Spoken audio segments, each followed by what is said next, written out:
Akhanda 2 Thandavam Telugu film review by all rounder star Ballem Venumadhav. సినిమా నిడివి 165 నిమిషాలు, అంటే 2 గంటల 45 నిమిషాలు. ఈ సినిమా తెలుగు, మలయాళం, హిందీ, కన్నడ, తమిళ్ 5 భాషల్లో సెన్సర్ అయింది. అంటే స్ట్రేట్గా పాన్ ఇండియా ఫిలింలో వచ్చింది. ఇది యూఏ 13 కాకుండా 16+ ఇచ్చారు. యూఏ 13+ రావాలి నిజానికి సినిమాకి, కానీ అక్కడ ఉన్నటువంటి కొన్ని హింసాత్మక సన్నివేశాలు కావచ్చు, తర్వాత సంయుక్త మీనన్ చనుద్వయాలు సగం కనబడేలాగా పాటలో మొత్తం టైట్ ఇది మిర్చి మొత్తం ఇక్కడ సగం కనబడేలాగా ఉంది కాబట్టి 16+ వచ్చిందని నేను అనుకుంటున్నాను. మిగతా అంతా ఆధ్యాత్మికంగా ఉంది సినిమా కూడా. సో 12 డిసెంబర్ 2025న వచ్చింది. ఇది కూడా 12 డిసెంబర్ కాకుండా 5 డిసెంబర్కి రావాల్సిన సినిమా వారం రోజుల గ్యాప్తో రిలీజ్ అయింది. కొన్ని టెక్నికల్ ప్రాబ్లమ్స్ కాకుండా కొన్ని సాంకేతికమైన ఇబ్బందులు జనరల్ వస్తుంటాయి, కానీ దీనికి ఆర్థికపరమైన ఇబ్బందులు వచ్చి పార్ట్నర్స్ మధ్య పేచి వచ్చి ఏదో హైకోర్టు స్టే అలాంటిది రావడం వల్ల యూఎస్ఏ డిస్ట్రిబ్యూటర్లు కొంత గోల జరిగింది. దాంట్లో ఏంటంటే అవతార్ రాబోతుంది కాబట్టి మాది 1 వీక్ వేస్ట్ అయింది అన్న టైప్లో బుక్ చేసుకున్నటువంటి డిస్ట్రిబ్యూటర్లు ఆ గొడవల వల్ల కొంత నష్టం అనేది నిర్మాతలకి కాకుండా డిస్ట్రిబ్యూటర్లకు రావడం జరిగింది. సరే, ఏదేమైనా ఈ నేపథ్యంలో 395 రూపాయలు, అంటే దాదాపు 400 రూపాయల టికెట్ తోటి ఈ సినిమా రావడం జరిగింది. ఈ సినిమా ప్రైజ్ అనేది ఆచార్య సినిమాకు చిరంజీవి గారికి ఏ రకంగా దెబ్బ తగిలిందో ఈ సినిమా కూడా ఆ రకంగానే దెబ్బ తగిలింది. చిరంజీవి గారికి దెబ్బ తగిలేదు, చిరంజీవి సినిమాకి దెబ్బ తగిలింది. అట్లాగే ఈ సినిమాకి కూడా బాలకృష్ణ గారి సినిమాకి దెబ్బ తగలడానికి కారణం ఏంటంటే ఈ 395 అనేది రేటు. 395 కాకుండా ఏ 150 రూపీసో పెట్టుంటే అది వేరే కథ. కానీ పెద్ద సినిమాలకు ఈ ఎక్కువ పెట్టేటువంటి జబ్బు ఉంది కాబట్టి దీనికి పర్మిషన్ తీసుకొని మరీ పెట్టారు కాబట్టి 395 అనేది ఇబ్బందికరంగా. అంటే పేదవాళ్ళు ప్రేమించకూడదు బాలకృష్ణ అంటే, బాలయ్య అంటే అందరికీ ఇష్టం, హిందూపురం ఎమ్మెల్యే కూడా ఆయన. సో ఇందులో ఒరిజినల్గా ఆయన ఎమ్మెల్యే చేసిన పాత్రనే ఇందులో బాలమురళి ఎమ్మెల్యేగా బాలా అని పిలుస్తారు. బాలమురళి ఎమ్మెల్యే ఒక పవర్ఫుల్ ఎమ్మెల్యేగా పెట్టి స్టార్టింగ్ పూర్ణ మంచి నిండు పర్సనాలిటీతో చక్కగా కనిపించింది ఆమె. ఇందులో ఎక్స్పోజ్ చేసిన హీరోయిన్ ఒక సంయుక్త మీనన్ కూడా ఒక పాటలో మాత్రమే వక్షద్వయాలు సగం కనబడేలాగా జాకెట్ వేసుకుంది. ఒక పాట మినహాయించి సినిమాలో అంతా నీట్గా ఉంది. జనని అనే ఒక చిన్న పాప, 17 ఏళ్ళ పాప ఉంటుంది రెండో బాలకృష్ణకి.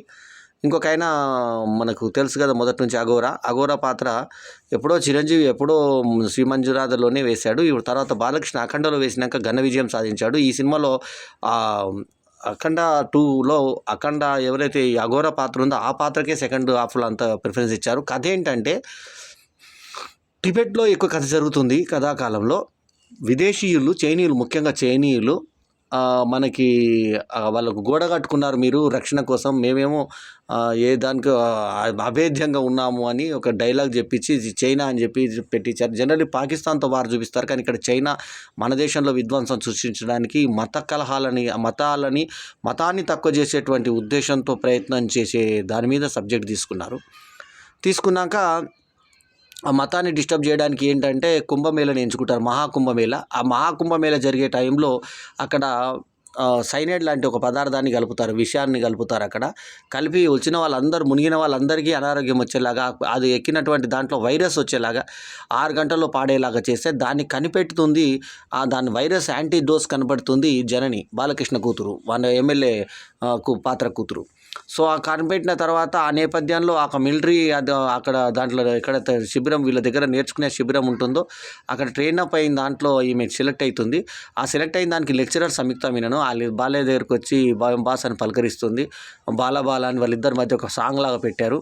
ఆ సాంగ్లో బాలకృష్ణ ఇచ్చిన స్టెప్పులు బాగున్నాయి, షర్ట్స్ మార్చుకోవడం అవన్నీ కూడా ప్రేక్షకులతో కిర్రితలు ఎక్కించాయి. తర్వాత వయసు తగ్గట్టుగా తెల్లగడ్డం పెట్టుకొని చక్కగా తన తగ్గట్టుగా పెట్టుకొని హుషారుగా బాలకృష్ణ నటించడం చాలా బాగుంది. ముఖ్యంగా ఆయన పర్ఫార్మెన్స్ ఈ సినిమాలో చాలా బాగుంది. అట్లాగే బోయపాటి సీను రైట్ యాక్షన్ అంటూ స్టార్ట్ చేయడం, మళ్ళీ ఎండ్లో కూడా ఎండ్ టైటిల్స్లో బాలకృష్ణకి ఎలా చెప్తున్నారు చూపడం. కాకపోతే ఆ అఘోరల్లో అవన్నీ నేపేది రోప్ వర్క్ అని చెప్పి ప్రేక్షకులకు తెలియకపోతే థ్రిల్ ఉంటుంది, కానీ తెలిసేలాగా లాస్ట్లో చూపించడం అది కొంచెం రివీల్ అనేది బాగాలేకపోయినా అది చాలా సినిమాల్లో మనకు చూపించిందే కాబట్టి అది ఓకే. సో బోయపాటి సీను రిచ్నెస్తో సినిమా తీసినానికి ఇది వచ్చిన ఈ సినిమాలో ఉపన్యాసాల్లా ఉంటే డైలాగ్ భగవద్గీత గురించి, మన సనాతన ధర్మం గురించి, వీటి గురించి చెప్పడం బాగుంది. సో మొత్తానికి ఏంటంటే అట్లా యాంటీడోస్ తయారు చేస్తే దాన్ని మళ్ళీ ఛేదించడానికి విలన్స్ రావడము, ఆ ప్యాడింగ్ కూడా శ్రీహర్షాలు, తర్వాత పెద్ద పెద్ద యాక్టర్స్ అందరూ చాలా పెద్ద దువాసి మోహను, తర్వాత వీళ్ళందరూ కమెడియన్స్ దగ్గర నుంచి మళ్ళీ తర్వాత రచ్చరవి వీళ్ళందరినీ చేతి కింద పెట్టి కూతురు వస్తుంటే వంటలు చేసే దగ్గర బాలకృష్ణ అట్టహాసం అవన్నీ చేస్తున్నాక ఇక్కడేమో తల్లి బాలకృష్ణ తల్లి ఏమో పెద్ద కొడుకుతోటి చూడలేదు, శివుడా నువ్వు నన్ను దూరం చేసావు పెద్ద కొడుకు నన్ను బాధపడుతుంటే లాస్ట్కి ఆ శివుడే వచ్చి ఆమె అంత్యక్రియలు చేయడం, ఆ శివయ్య అని గుర్తుపడుతుంది, తర్వాత తనలో ఐక్యం చేసుకోవడం, ఆ సన్నివేశాలు బాగున్నాయి. అక్కడ శివుడు చేసిన ఆయన నిజంగా శివుడిలాగా అనిపించాడు. ఆ డబ్బింగ్ కూడా బాగుంది. అంటే ఇందులో ఆధ్యాత్మికంగా ఇది సాంఘిక సినిమాని ఒక సోషియో మైథాలజికల్ సినిమా లాగా మార్చేసి బోయపాటి సీను ఇక్కడ హైందవ భావాలు ఎక్కువ ఉన్న వాళ్ళు సినిమాలో లోపాలు ఎలా ఉన్నా కూడా అవన్నీ మర్చిపోయి సినిమా చూసే విధంగా దీన్ని తయారు చేశాడు. సో తమన్ మ్యూజిక్ బాగుంది. అట్లాగే పండిత్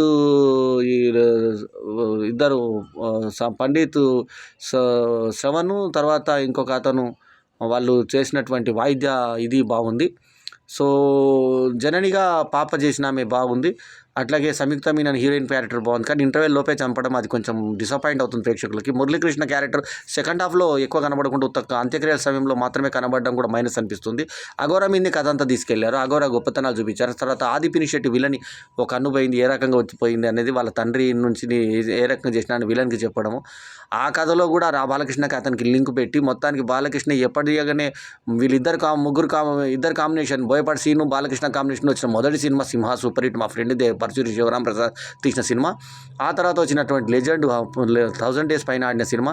ఆ తర్వాత వచ్చిన అఖండమైన విజయం సాధించింది. 4వ సినిమా ఎట్లా వస్తుంది అని అనుకుంటే నిర్మమాటంగా ఈ సినిమా ఉపన్యాసంలాగా కొన్ని సన్నివేశాలు ఉండడము, కొన్ని ఇంటర్వెల్ బ్లాకు, ఆ స్టార్టింగు అక్కడక్కడ గ్రాఫిక్స్ మినాయిస్తే ఈ సినిమా ఆ సినిమాలతో కంపేర్ చేస్తే ఒక 10% కూడా అనిపించదు మనకి. కాకపోతే ఏంటంటే హైందవ ధర్మం కోసం ఒక డిఫరెంట్ సినిమాలు తీసేటువంటి ఒక కమర్షియల్ ఫార్మాట్లో కాకుండా ఒక మంచి ఫార్మాట్లో చేద్దామని దీంట్లో కూడా కమర్షియాలిటీ సంయుక్త మీనన్ ఇందాక చూపించిన అది విషయం చెప్పాను కదా 3 సార్లు చెప్పడము. సో అవి మినాయిస్తే ఇంకెక్కడ కూడా బాలకృష్ణ మార్కు పిల్లల మీద కొట్టడము అలాంటివి ఏమి లేకుండా జాగ్రత్తగా తీసిన సినిమా ఇది. సో పాటలు పద్యాలు ఎక్కువ ఉన్నా కూడా పాటలు అన్నీ కూడా ఆధ్యాత్మిక రూపంలో ఉండి డిఫరెంట్ ఆకట్టుకునే విధంగా హైందవ ధర్మాన్ని ఎక్కువ బోధించే విధంగా భారతదేశ గొప్పతనాన్ని ఔన్నత్యాన్ని దేశభక్తిని ప్రబోధించే సినిమాగా లాస్ట్కు దేశభక్తంగా కాకుండా దేశ కుట్రలు చేసేవాడు కూడా లాస్ట్కు మారిన విధంగా కైలాసాన్ని అటాక్ చేస్తానంటే వాడు కూడా సింగ్ కూడా అడ్డుకోవడము అలాంటి ఒక పరివర్తన కూడా తీసుకొచ్చే విధంగా ఒక డిఫరెంట్ సినిమాగా తీసుకునే ప్రయత్నం చేశాడు. అఖండ 2 తాండవం. దీంట్లో బాలకృష్ణ తన వయసును మర్చి తాండవం కూడా చేశాడు. సో అక్కడ శివుని తాండవం చూపిస్తారు, ఈయన తాండవం చూపిస్తారు. అట్లాగే ఒకసారి ఇంకొక దగ్గర కూడా తన ఇట్లా కళ్ళు మూసుకొని ఉంటే ఇక్కడ అంత్యక్రియలకు తండ్రి ఆయన ప్లేస్లో శివయ్య వెళ్ళడం.